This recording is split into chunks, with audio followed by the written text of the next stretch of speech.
whatever you're choosing, either to sit up nice and tall, nice long spine, or to lie your body down in a way that you take up some space. So if you're lying down, arms away from the body, maybe legs separated, you can even turn the light down on your screen and really allow yourself to feel heavy. So seated or lying down, just feel grounded into the earth, into your chair, into your cushion, whatever you're sitting on.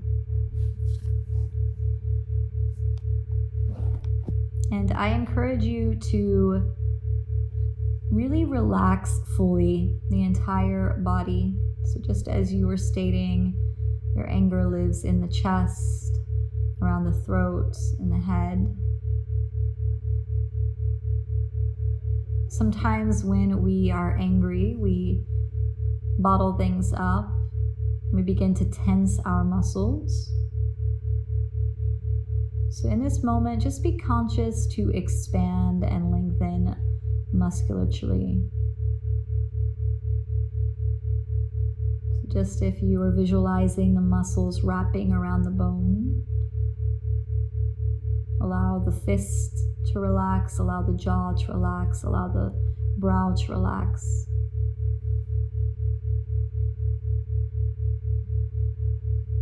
And anger is this sacred fuel. Anger can be seen as fire, and fire is purifying and transformative. So whatever is here for you tonight, just let it be here. If there's a feeling of anger within you, we do our best to not run from it or avoid it, but just being present with whatever it is inside of you. And we acknowledge it. Allow your breath to deepen as it moves in and out of the nostrils. Allow the eyelids to be soft and closed. And allow the lips to be slightly parted here. It might even feel nice for a moment just to touch the roof of your mouth with your tongue, slight pressure as you push upwards, allowing the spine to be a little bit more erect and lengthened. And then replacing the tongue as it sits in the mouth.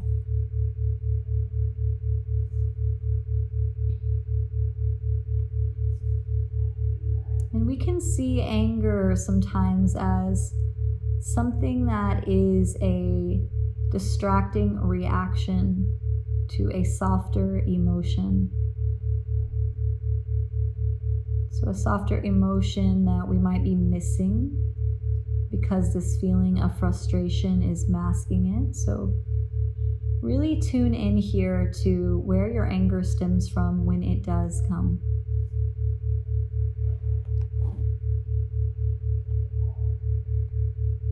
Is there anger to not be with your family? Anger of not being heard? Anger of others' actions?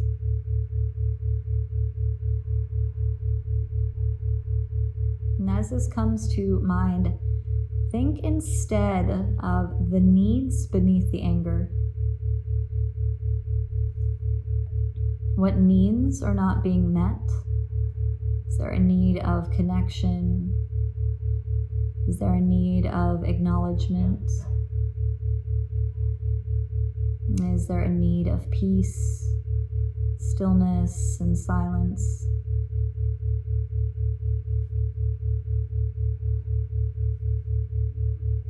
And a curious thing occurs when you really open up your arms and lovingly welcome in an emotion that otherwise tends to go undesired. It begins to soften, and we have an opportunity to learn from it. So the idea of inviting your anger in for tea. And just acknowledging that most times when we have anger or frustration or irritation, these undesirable emotions, that there is a need, there is a part of ourselves that is looking for acknowledgement and peace. And if we can soften and embrace, we can begin to transmute the anger, transmuting it in a way to taking care of our own needs and seeing them coming sooner and sooner.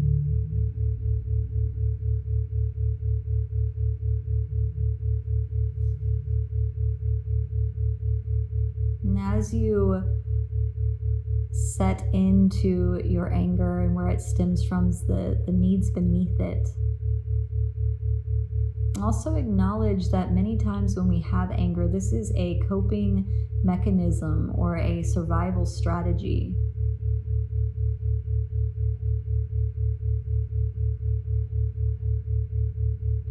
Many times our anger is protecting us and managing our experience.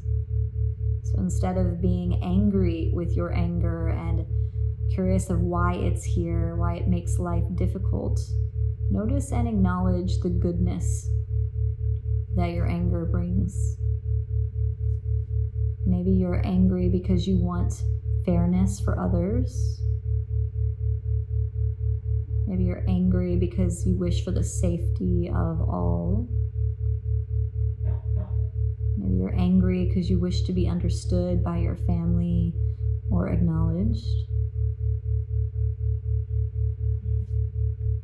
And just noticing that these strong emotional impulses to act out in anger or rage or resentment or irritation, they tend to stem from very childlike, innocent parts of us that are just trying to survive and cope with situations. So just deep breaths here in and out of the nostrils, listening for that ocean-like sound.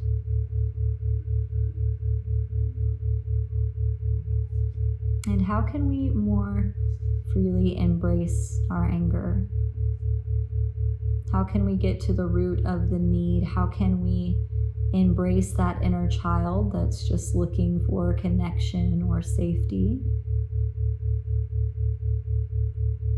And how can we bring that adult state of mind back into the forefront so that that very childlike sense is not able to react and take the will?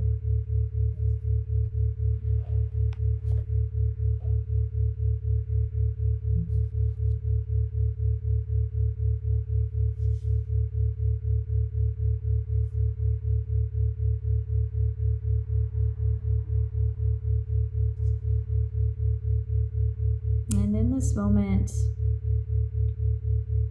make sure that the mind isn't beginning to wander or fantasize, but really staying here in your body. And even if you're not angry now and it might not feel relevant to your current state of mind,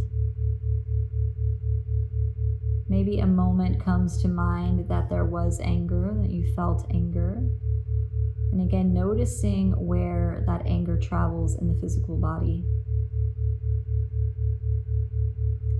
And acknowledging that now, if the anger lives there, or in the future when the anger is there, that we can take pause no matter where we're at. We can shut the eyes down for just a moment, take a deep breath in, a deep breath out, and sending that exhale, that soothing energy to that part of our body that holds our pain. Beginning to shift our physiology, beginning to connect deeply with our ability to be malleable and transformative. Not just because habitually our pain, our anger lives in certain places in the body does not mean that we must live with that tension, that stress exclusively. bringing into mind now a phrase. I'll offer a minute of silence after this and just see what comes to mind. So finish this sentence in your mind. Can be once or many times over, same word or words changing. When I am angry, what I need is, and I desire to feel. What I need when I'm angry is, and what I desire to feel. So just letting that come to mind, the needs, the desires behind the frustration, the anger. And again, just bringing yourself into a self-soothing state of mind as we sit in more silence here. Every exhale landing you deeper in your body, feeling more heavily grounded towards the earth beneath you. Shoulders slowly relax. Jaw releases tension, brow relaxes.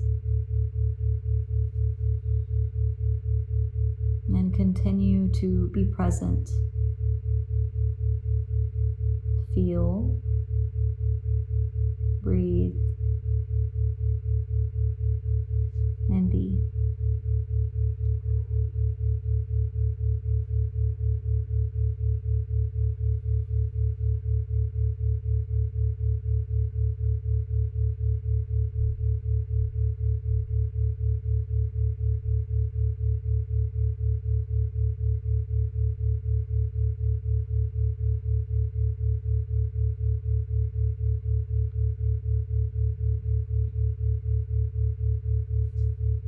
And just acknowledge that in this moment, or in those moments of anger, that each moment that something upsets you is an opportunity. That you are being presented with a choice of how you want to react. So you can just pause and breathe. And really acknowledge if this is something worth your energy and time to react to, or if there's another way for your body to respond.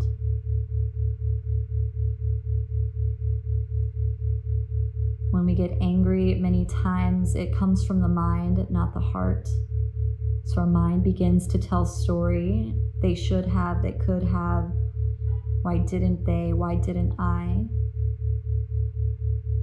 And what I encourage you to do here, you can do that in this moment or in the future, is to place one hand on the heart, one hand on the head. And just visualizing, shifting energy from the mind down through the head towards the heart. And feeling the pulsation here of the heartbeat in the chest. And allowing yourself to remove the story, remove the narrative, come back to the needs. And come back to the zero step, which is at the heart. That step of self-compassion and empathy to other. And when we get lost in our narrative, again, just one hand to the head, one hand to the heart, shifting that energy, even if we feel like we might look a little silly. Finding a physical way to touch into our body in an intimate way, to really tune into the heart. How do we come back to the heart? How do we create more space here to react from?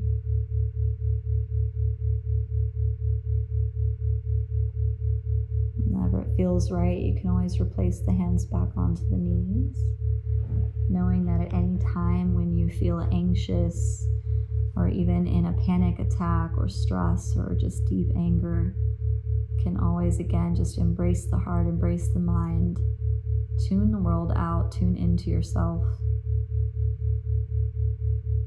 And know that you can lean into whatever is now and whatever this feeling is. When anger burbles in the body, it's not a time to suppress and push it away. for it can get trapped in the physical body, as we all have spoken to, in our chest, in our throat, in our shoulders, in our neck.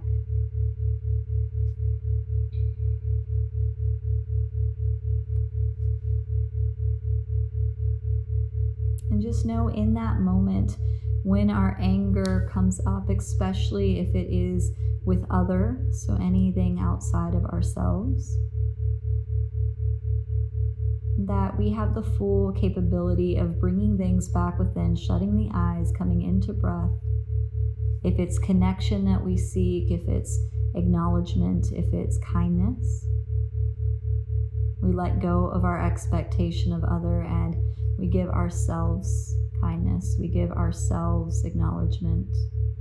We give ourselves connection. You can place a hand on the heart if it feels good to have that somatic experience with yourself. And one hand just lightly on the chest, feeling the heartbeat here.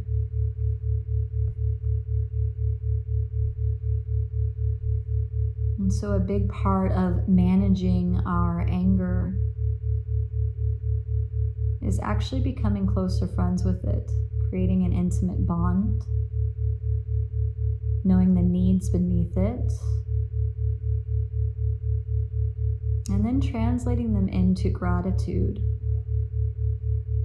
So if we're angry because we want connection or kindness or love, we can bring it back into ourselves and just bring in gratitude. I am grateful that I can be patient. I am grateful to give of myself. I am grateful to be alive. I am grateful to be in community. I am grateful for me.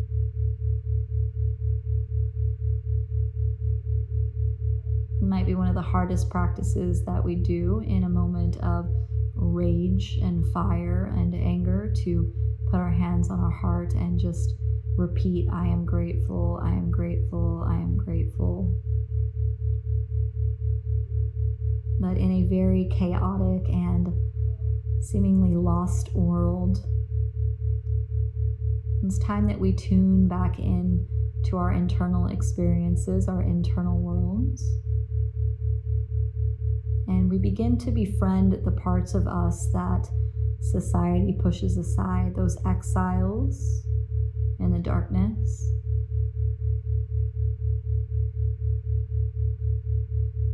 And hands resting on the knees, just taking one more minute here of stillness and silence to be exactly where you are. You don't need to be anything less, anything more. All emotion and experience that exist within you are welcome and are waiting for your love, your acknowledgement, your empathy.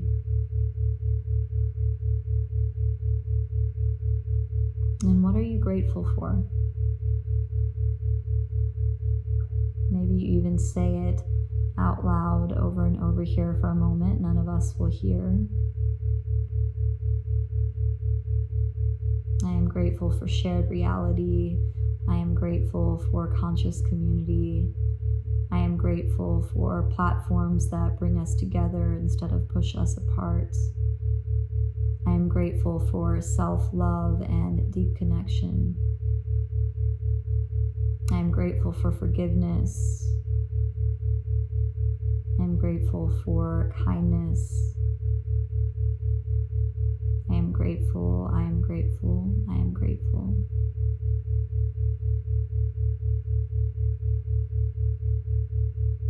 And take a deep breath in, deep sigh out of the mouth. Let some sound out.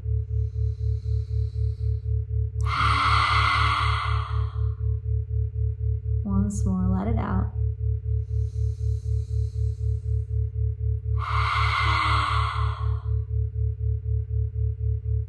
Bring hands together at heart center, bowing head to heart. And no matter how we're feeling in our meditation today, each day is different. Some days our spirit is wavering. Some days it is strong and powerful. Some days it is tender and raw. Know that wherever you're at, whatever you feel is accepted. And even if it's not accepted externally, that right here, this sacred space that you create with yourself, that you can acknowledge and love and connect and really see this part of yourself and use this fuel, this power that exists within you to transform the way that you treat yourself. So tune more into the body, into the heart, and just observe. Stay curious, not pushing any parts of yourself away.